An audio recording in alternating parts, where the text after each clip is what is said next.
Good morning. This is Ian Cass, the Managing Director of the Forum of Private Business, and I'm sat here this morning with Dave Mountford, better known to many people as the Pub Defender, but to Forum members, Dave's been a valuable part of our team for the last couple of years, helping people in the hospitality industry and pulling together some of our guides. We're here today to talk about the state of the industry and particularly the issues around the tenanted trade. 4 years ago, we saw the introduction of the Pub Code and the Pub Code Adjudicator, which was there to protect tenants and their rights against some of the bad behaviour by the larger pub companies. Unfortunately, in that time, government has been working on a tiny majority and also, as we all know, has been focused on one issue and one issue only, which is Brexit. So the code hasn't really been looked at in any depth. Obviously, what's happened and what's changed in the last couple of months, both fairly significant things, one which will be well known to everybody, the other less so. One is there is a statutory review of the Pubs Code and the performance of the Pubs Code Adjudicator. And the other one, obviously, is the election, which has left us with a government with a huge majority who hopefully will be able to deal with more than one issue, Brexit, getting that sorted and looking at the other issues that are facing many of our small business members, from late payment to business rates and obviously the Pubs Code. But perhaps, Dave, first of all, it'd be worth just taking a look at how do you think the code and the adjudicator has performed in his first 4 years of operation? Okay, Ian. Well, you won't be surprised to know that in our opinion, the code has been very weak in what it how it was set out originally. The actual drafting of it was very poor. We ended up with legislation that really wasn't particularly suitable to achieve the goals that it was aimed to achieve. Unfortunately, Mr. Newby has not covered himself in glory in that he has attempted to use weak legislation in a pretty ineffective way. He's refused to go down the adjudication route. He has focused very much on arbitration. And that combination has resulted in probably a situation whereby 4 years later we're actually in a worse situation than we were 4 years ago. The problems within the legislation is that it's very weak, as I think I made clear. We were very concerned when it came out that it didn't really achieve anything like the level of strength that needed to combat what is a very aggressive business model. And of course the legislation was going to tackle that, and it was going to challenge that business model. And to do so, we needed a very strong regulator. And what we got is a very weak arbitration process, which has been exploited by effectively extremely litigious property companies who happen to own property that sell beer. Right. So, because I guess one of the things about this is, and maybe some of the people listening don't understand this, but the tie is a pretty unusual thing in that we have an industry here where you are a tenant in a business, but also this tie means that not only are you paying rent to these pub owning companies, but you also have to buy pretty much all of your products that you're selling in your unit through these pub codes, and that's unique. I don't know of any other business that's like that. I think the comparable, it's not a good comparable. I think some of the petrol companies use a similar sort of method, and I think that's the only one that's kind of immediately springs to mind. But the important thing to remember is that the tie has been around for a long time, and it's always been a reasonably successful model in that it's not raised any complaints from tenants who have operated it. The theory behind it is very straightforward. You are tied to purchase your beer, but you get a benefit, and that benefit is a financial benefit, and it's actually got a name. It's called a special commercial or financial advantage, or a SCORFA. And the idea is that yes, you pay more for your beer, and therefore you have a reduced gross profit margin, but you have a reduction in your costs because you get a benefit. And the problem has only arisen in the last 30 years, where this model has been exploited mercilessly by big businesses who have seen a great opportunity to effectively subvert that model to the point that you are paying vastly higher inflated prices for your beer, but the benefit doesn't exist. Yeah, because I think that's a key point, and because when you say it worked for a number of years, I think it works when it's a true partnership, when there's balance between both the tenant and the pub co. And one of the biggest changes is that a lot of these pub companies are not brewers anymore, so those pubs are no longer a shop window for them and their products. So they are able to abuse the system very, very much, and that imbalance is really what led to the pub code being brought in, because the idea was it levelled the playing field a bit. It gave those tenants who'd been let's say abused for quite a number of years the ability to, yes, if they thought there was value in the score for that you mentioned, if the tenant agreement was working for them, great. But if it wasn't, it gave them the ability to basically pay a market rent for the property and buy their products from wherever they wanted. Absolutely. And I mean, we always argued prior to the legislation coming in that if the pub company's business model was so good and it was so effective, then people would just remain with it, and therefore there wouldn't be a need to go free of tie. But really, it's become an exploitative model. There's no doubt about that. People are recruited from areas really that are not the hospitality area. People are effectively misled and provided with information which doesn't stack up, and they're put into a situation whereby they're tied into an agreement which is based on misleading information from the start. And then the very nature of that agreement is it sucks you dry. And this isn't myself and the campaigners talking. This is following on from 4 Business and Industry Select Committee inquiries starting in 2004, 2008, 2009 and 2011, and they all came to the same conclusion. The industry was given enough opportunity to address the issues and failed to. So unfortunately, legislation was inevitable. But from a point of view of actually rectifying the issue, it's failed miserably. And unfortunately, the political landscape that we had over the last 3 years has been a kind of sort of a perfect storm to stop us managing to address what we saw right from day one as clear deficiencies in both the code and the adjudicator. Because I think just at this point, it is worth saying, because we at the forum support small businesses and small business owners, there sometimes is this rosy tinted view of the pub game, and Dave, you know this, you run a pub yourself. It's hard work, it's graft. The idea of my genial host leaning on the bar, serving goodwill and bonhomie to all is far from the truth. It's very hard work if you're going to get it right, and there's a lot to being a good landlord. It's a multifaceted industry, and even a free house like the free house that we run with a rent that I describe as being reasonable.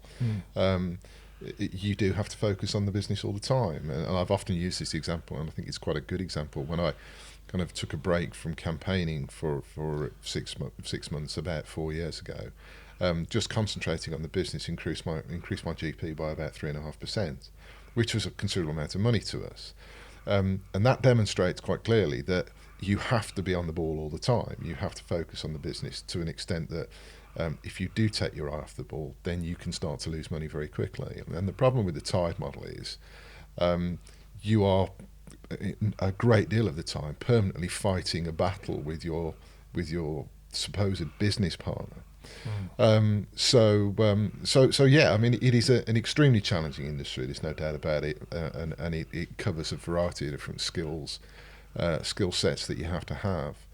And those can be wiped out very easily if you are permanently in a battle with your supposed landlord and business partner. Well, if you've come in with that rose-tinted view, I guess, and you don't know the industry, and you've been given incorrect or poor information to get you into the pub, it's very easy to see how somebody can very quickly get into trouble, get into financial difficulty. They're sat in somewhere that not only is their place of business, but it's also their home. And I would imagine that leaves, you must see an awful lot of people in really very difficult and stressful situations. I think 90% of the people that contact me are people who are already in a position whereby it's almost rearranging the deck chairs on the Titanic, really. The key points to what we are trying to do and is to get to people before they take the pub on, so that they're getting the right sort of information and advice from the start, because they will really very rarely get that right sort of information from their business partner, as stupid as it may seem. Yes. Because it's not to their advantage.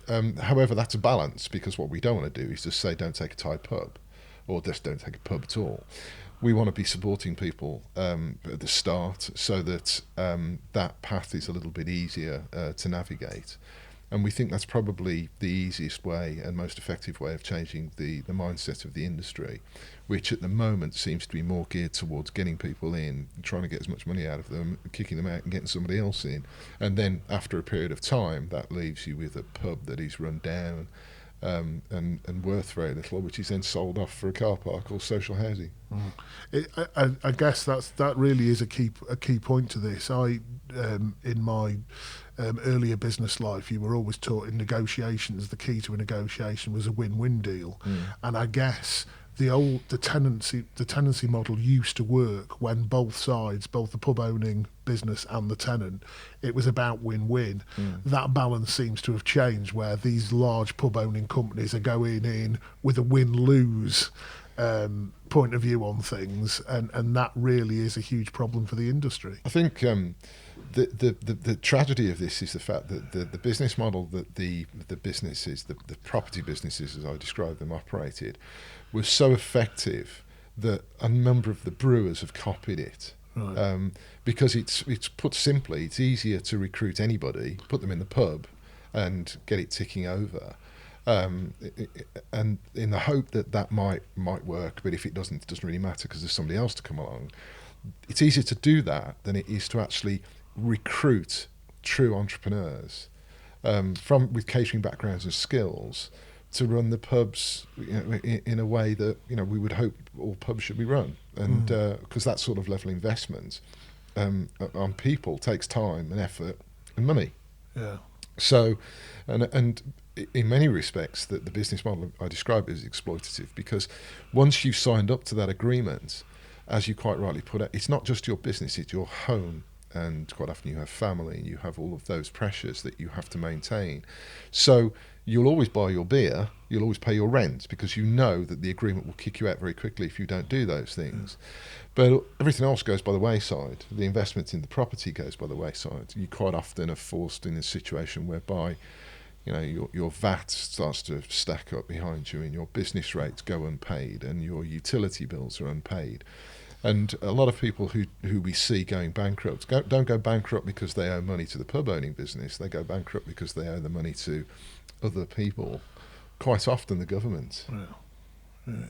So against that background, and I think I understand it a little bit better talking to you, if I've got this right, the Pub Code and the Adjudicator were brought in, from what I can see, to hopefully remove a number of those business practices and to provide this level playing field where if you were a tenant and the tenancy agreement didn't look good to you, you didn't think there was the balance, the score for the investment, you could go for this market rent only option. So where you were basically paying the rent and able to buy out from wherever you wanted. So 4 years on, I guess the question is, if that's achieved its aims, from where I'm looking at it, you would see more pub tenants achieving this market rent only option as one. You'd probably see a healthy tenanted pub trade out of that without pubs closing, and I think we're all aware of the background where we see it every day. The high streets are struggling, but also the number of pubs that have been closing over the last 10 years has been quite horrendous, and that tenants ultimately would be in a better position at the end of this 4 years. So has it done that, very simply? Well, no. The situation, I think, is I've often said is worse than it was prior to the code coming in, simply because the legislation has put, no doubt, pressure on the pub-owning businesses to very gradually change their business model. But rather than provide a sort of business model which we were aiming for, which was a fair and competitive one, what they have simply done is to try and remove as many tenants out of their pubs as possible and move more of the businesses into the managed sector. Right. Now, that's okay if you look at it from a perspective of protection of the individual, because when you're a manager you have certain rights and you have certain protections through employment law, whereas as a leased and tenanted individual you're self-employed. But from a perspective of the pub industry as a whole, there is a completely different focus on managed pubs than there is on leased and tenanted, where it is filled with entrepreneurs who have, you know, a desire and a skill and want to run their own businesses their own way and develop it, etc., etc. Whereas the managed is more of a homogenised sort of route where everything is the same, and the whole processes are very, very similar. And with very, very tight margins, and perhaps choice is restricted to a certain degree. And I think it's no coincidence that has been proven by the information that came out very recently, which the industry put forward as being a great success, great news in the fact that for the first time ever pubs have increased in numbers. But actually, when you drill down into that information, you'll see that the small community-style pubs are still being shut. And in fact, that growth has come from the managed sector, the larger operations. And effectively what is happening is that small communities are losing their pubs to alternative use, and that money is being used to fund a drive into the managed operations. I mean, there's a couple of things that you touched on there that are very important. One is from the forum's point of view, I suppose.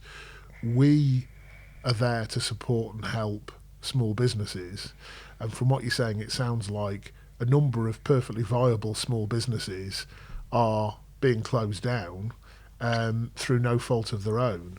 The other one is that interests me. I think we're getting into, you know, how does this affect? Okay, we're talking something fairly specialist here, but this affects most consumers out there, or people that like going to pubs, because what we're seeing is good pubs disappearing that shouldn't be, and also a lack of choice in a time where we all seem to be getting into artisan gins and artisan beers and different food. We see all of this side of things booming. What we're seeing in the pub industry is potentially a lack of choice there. They're going into these homogenised units. So this does impact on consumers and small businesses in general in quite a big way. Yeah, I mean, it's quite clear that the microbrewery growth of the last decade has peaked, and we're seeing some failures in microbreweries simply because they're not getting the access to market that this legislation should provide them with. Right.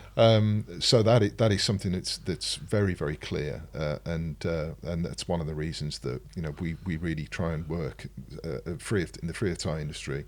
We work very closely, and because it's all about choice, it's all about the variety, and there are so many amazing different sort of microbreweries out there. I mean, I think Derbyshire have got the biggest number, 60-odd microbreweries per county. And you're quite right. The growth in gins, there will be another. No doubt growth that's been forecasted. The whiskies will go the same way, and there'll be et cetera, et cetera. So there's a huge opportunity there. But crucially, I think one of the things you touched on is the community aspect. When we took our pub on in 2012, it was shut, and now 7 years later, it is very much the hub of the village. And we've had people who have quite literally come into the pub and told us that they moved because we had a vibrant centre of the community. So many events occur around us, and there's even evidence to show that house prices are actually would improve Wow. in a community, a small community that has a vibrant and thriving pub. There are countless examples of the sort of support mechanisms that a really well-run pub will offer. And tragically, these are the ones that are being picked off because they don't fit anymore the tied business model that is being forced to change. They're not being protected, and really that is probably one of the biggest tragedies of the failure of the Pubs Code. So, I mean, this is a big deal. I think anybody that listens to the conversation that we've just had, it goes wider than just those. It's small businesses, it's the tenants, it's the people that run them, it's people, it's the communities, it's choice, and all that. All of that is very important. Hopefully, we've now got a government that is able to listen and look at other small business issues, this being one.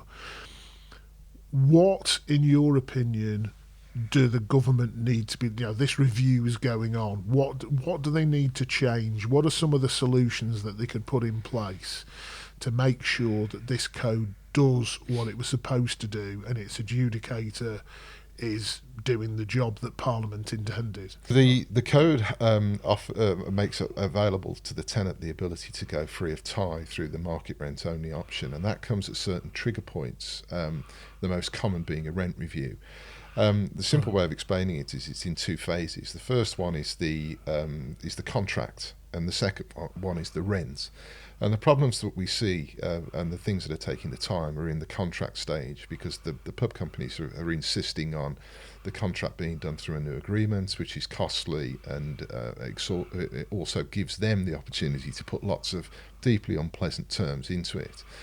The legislation was envisaged to be much simpler than that, and the simple process of changing any agreement, whatever it be, whether it be a pub company agreement or an agreement between a business and its supplier, is through a deed of variation, which is simple and also extremely cost effective.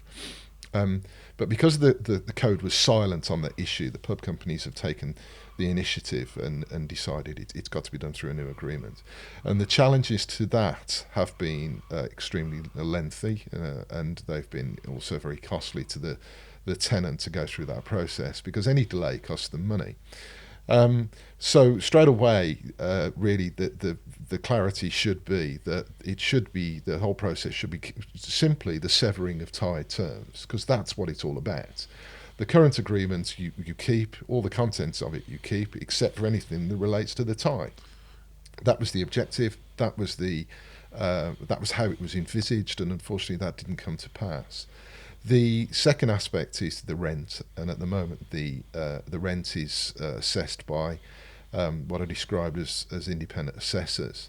Unfortunately, what we're finding is that those assessors are anything but independent, in the fact that they are still the majority of the ones that are able to choose to make a decision on the MRO rent are still deeply conflicted because of their reliance on the pub company model.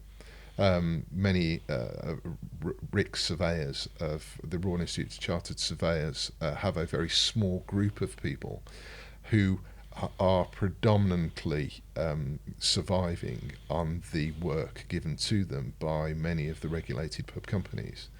So therefore, there is a great deal of concern over that conflict and the fact that we are not getting what we would describe as a true market rent only rental position. Right. So those are the two main aspects. The third real key point is the fact that, as I described earlier, one of the things that has happened as a result of the legislation is the removal of tenants out of their pubs. And that is something that has been occurring through sometimes some deeply unpleasant ways. And the adjudicator has not been strong enough in stopping that. Right. He has seen it as a staged approach, encouraging a change to the way the pub owning businesses operate their model. But that's not going to be fast enough, because the tied model keeps a tenant in a permanent state of jeopardy. because financially they make so little money. So it is very easy when you control and you have all the power in the relationship for a pub owning business to tip that tenant into a position of effectively bankruptcy in a very, very easy and simple way. So basically what we're saying is it's very easy to get them out of the pub because you hold all the cards, you hold all the finance, you hold all the power. And unfortunately, the PCA has failed to really tackle that because there are a raft of very unfair business practices that go on, which have been effectively ignored.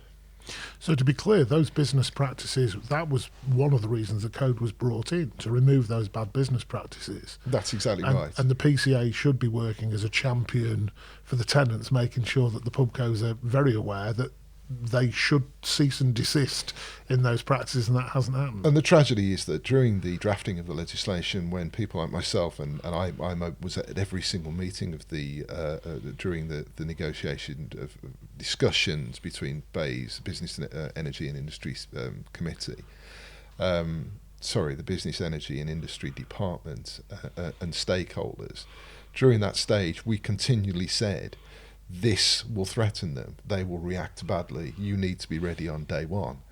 And sadly they weren't. And really, frankly, they're not ready on 4 years later, not just day one. So I guess just bringing this to a close and trying to finish on a positive if we can, which I always like to do. It sounds like the things that you're talking about in terms of, yeah, I understand that. Why write a brand new contract from scratch? The existing contract with some changes on it would do the job. The way that the bad business practice has just been a bit stronger on behalf of the PCA. But the kind of things you've talked about, it sounds as if the solutions are there, that we don't have to take a major overhaul. If the government actually showed a willingness to listen, and I suppose BEIS that we've talked about, the business department, listens to the likes of yourself and others who are feeding into this review at the moment, we could end up with something that actually works, but it needs a little bit of willingness to address it and some hard work on some people's. Yeah, the legislation, the Pubs Code legislation is secondary legislation, so it doesn't take a great deal to change it. It doesn't have to go through the same process as as we had to go through when we actually introduced the business Small Business Act, in which the legislation is enshrined. So it can be changed, and it can be changed very, very easily, and it won't, as you quite rightly say, it doesn't need a great deal to change it.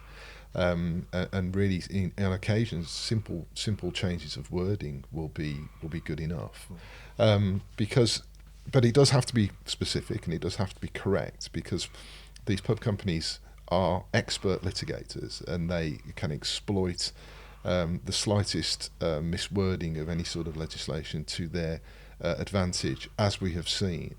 The problem we've had over the last 4 years is, as you quite rightly point out, we've just hit a brick wall, and we've often said that the Secretary of State, whose job it is to oversee this, had clearly a big sign on his door which said, don't knock on my door unless you're going to discuss something that starts with a B and ends with a T and has got an X in the middle. And that's the problem that we found in terms of raising the issue. But we are encouraged very much by the election and the noises that we are getting from right at the top, really, in terms of the recognition that people like us need to be listened to, and rather than stonewalled. So the most important thing now is to get in front of people and to see if that willingness to listen is really accurate, because I think that the response to the issues that we've raised in what has been such a damaging 4 years. And remember, this has been legislation that was supposed to do so much and has promised so much and achieved so little. I think this response will be a great sign to not just this small sector of the industry, but to a certain degree, the country as a whole, that this government is willing to recognise it's done something wrong and it's going to put it right and make it work. Yeah, because like you say, these companies do have huge resources. The whole point of the code and the adjudicator was to balance that. Most of our members say the same thing: give us a level playing field to operate on. The code and the adjudicator was supposed to level the playing field. And as we've discussed, it's a very important matter for a large number, thousands of small businesses, these tenanted pubs, and also for the country and the economy as a whole. So let's hope it gets sorted. Dave, thank you very much indeed for talking to me. It's a pleasure. Thank you.